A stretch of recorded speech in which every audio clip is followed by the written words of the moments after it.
Cyber police ने 3 शातिर ठगों को मुंबई कॉल सेंटर से गिरफ्तार किया। आरोपी ऑनलाइन ऐप से लोन देकर 40% तक का ब्याज वसूलते थे। रकम मिलने के बाद भी मोबाइल का डाटा हैक कर लोन लेने वालों के करीबी रिश्तेदारों को उनके एडिटेड अश्लील फोटो भेजते थे, उनसे भी रकम की मांग करते थे। पिछले दिनों जालसाजों ने एक पुलिसकर्मी के साथ भी इसी प्रकार की वारदात की, उसे कई दिनों तक प्रताड़ित किया, ब्लैकमेल कर 14 लाख रुपए तक वसूल ली, जिसकी शिकायत साइबर क्राइम ब्रांच भोपाल में दर्ज कराई गई थी। इसी मामले की जांच करते हुए पुलिस आरोपियों तक पहुंची थी। DCP crime branch Shrutkirti Somvanshi ने बताया कि शिकायत मिलने के बाद मामले की तकनीकी जांच की गई। जिन मोबाइल नंबरों से पीड़ित व उनके रिश्तेदारों को कॉल कर धमकाया जाता था, उनकी लोकेशन ट्रेस की गई। जांच में मुंबई का एक कॉल सेंटर चिन्हित किया गया। धमकाने के लिए जिस फोन नंबरों का इस्तेमाल किया जा रहा था, सभी इसी कॉल सेंटर के थे। इस कॉल सेंटर में दबिश देने पर 3 आरोपियों को गिरफ्तार किया गया। गिरफ्तार आरोपियों के नाम अरविंद यादव, आदर्श तिवारी, शेख सद्दाम है।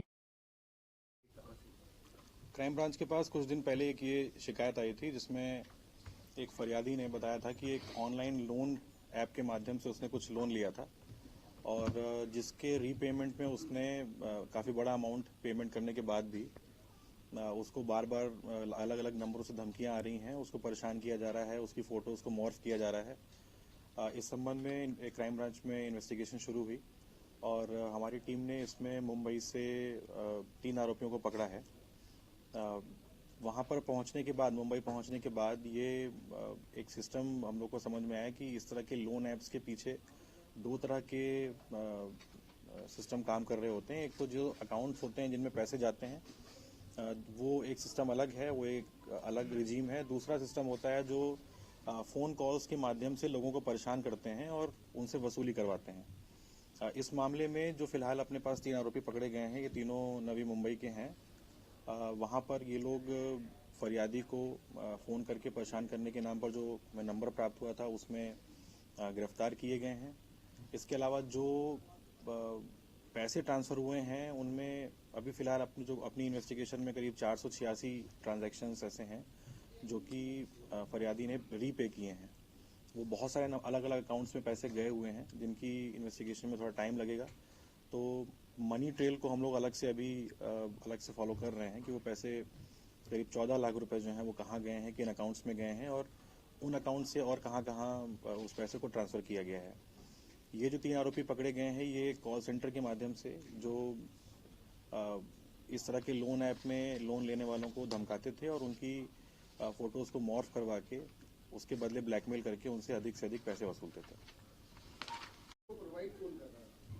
उसकी तस्दीक होना बाकी है। मतलब जहाँ तक मुझे लगता है, ये भी वैसे ही फर्जी अकाउंट हैं, गरीब तबके के लोगों के नाम पर खोले गए अकाउंट्स होते हैं। अभी चूंकि वहाँ तक टीम गई नहीं है, वो अकाउंट्स किसके नाम पर हैं, वो ऑपरेटर वही है जिसके नाम पर अकाउंट है, ये चीज़ तस्दीक होना बाकी है। तो उसको आगे अभी इन्वेस्टिगेशन में टैकल किया जाएगा। फिलहाल अपने पास 3 आरोपी आ चुके हैं, इनसे भी पूछताछ जारी है।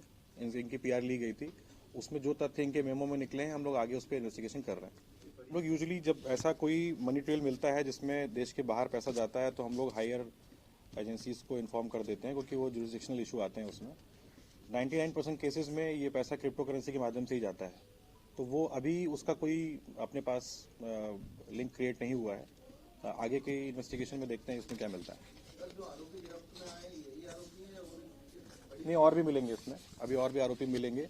फिलहाल प्राइमरीली हमने 3 लोगों को गिरफ्तार किया है, जिनके नंबर, कॉल सेंटर के नंबर, उनकी लोकेशन, उनके वहाँ पर होने की टाइमिंग को हमने फरियादी की जो वो थी एप्लीकेशन, उससे मैच कराया है। तो ये 3 आरोपी तो पकड़े गए हैं, आगे और देखते हैं इसमें किसको पकड़ सकते हैं।